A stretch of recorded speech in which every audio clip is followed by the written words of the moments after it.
What if I told you there's a place on Earth that already feels like the year 2050? Seriously, we're about to take a little trip to a country where the future isn't some far-off promise, it's just daily life. And what you're about to see, well, it just might change how you see the world today. Now, this isn't just some clever line for a travel brochure. This is the real, raw reaction from someone on the ground experiencing genuine future shock. It perfectly captures that feeling of total disbelief. You know that feeling where what you're seeing is so advanced, it just doesn't seem real, but it is. You know, for many of us in the West, our idea of China is often shaped by headlines, and let's be honest, a lot of old stereotypes.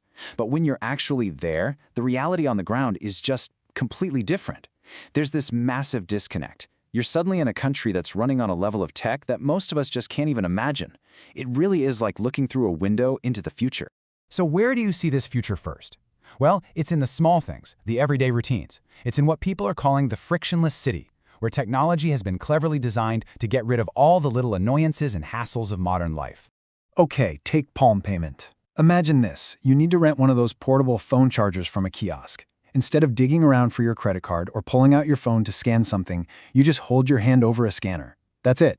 Your unique palm print is recognized, the payment is instant, and pop, out comes the charger. This isn't some beta test. For millions of people, it's just a totally normal, everyday thing. So a typical day just feels different. You need to get somewhere? You grab a bike just by scanning a QR code. You hop on the metro by scanning another one. Then you pop into a store for a snack and pay for it just by waving your hand. No wallet, no cash, not even your phone really.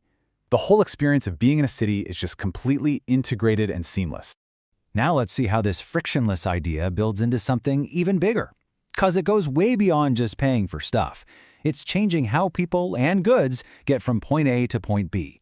We are talking about a world that is becoming truly autonomous. So let me ask you, what would you guess it costs to take a ride in a fully autonomous, driverless robo-taxi through Shanghai? I mean, this is cutting-edge tech. The answer? Just $2. This isn't some crazy luxury service, it's an affordable, everyday reality.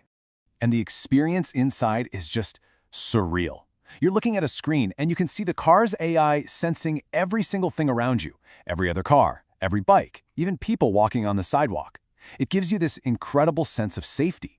And yeah, watching the steering wheels just move all by itself, that's something your brain really struggles to process. And this whole autonomy thing isn't just for taxis. You get on the Shanghai metro, and half the time, there's no driver at the front. The trains are running completely on their own. Or get this, at Fudan University, students can order bubble tea and have a drone fly it over to a campus kiosk. I mean, bubble tea delivered by drone? We're talking about a complete revolution in logistics. Okay, so beyond just transportation, robots are becoming a really visible, integrated part of everyday life. Let's just do a quick run-through of a few examples that have jumped straight out of science fiction and into daily fact. Need your morning coffee? In some shops, there's a super sophisticated robotic arm that does literally everything. It grabs a cup, brines the beans fresh, brews the coffee, puts the lid on, and slides it over to you. A perfect cup with zero human interaction. It's kind of wild. Then there are these restaurants like one called Space Lab. Your food doesn't come from a waiter. Instead, these little spaceship-looking bots glide along a network of rails that are suspended over the tables, and they drop your dishes off right in front of you. It's efficient, it's futuristic, and honestly, it's just really, really cool. In a lot of hotels now, if you order a room service or just need an extra towel, it's not a person who shows up at your door, it's a robot. And these things can navigate the hallways and, this is the amazing part, they can actually call and use the elevators completely on their own to get to the right floor and find your room. But maybe the most mind-bending example of all is the Unitree humanoid robot. I mean, this thing doesn't just walk or do a little dance. It can perform complex kung fu moves, balancing with a precision that looks almost human. It's an absolutely incredible thing to watch, and it's a huge statement about how fast humanoid robotics is moving forward. All right, let's shift gears, pun intended, and talk about the EV revolution.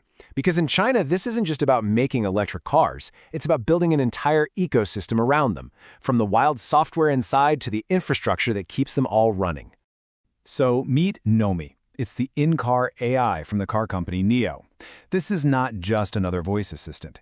It's an interactive little character on the dash that actually swivels its head to look at you when you talk.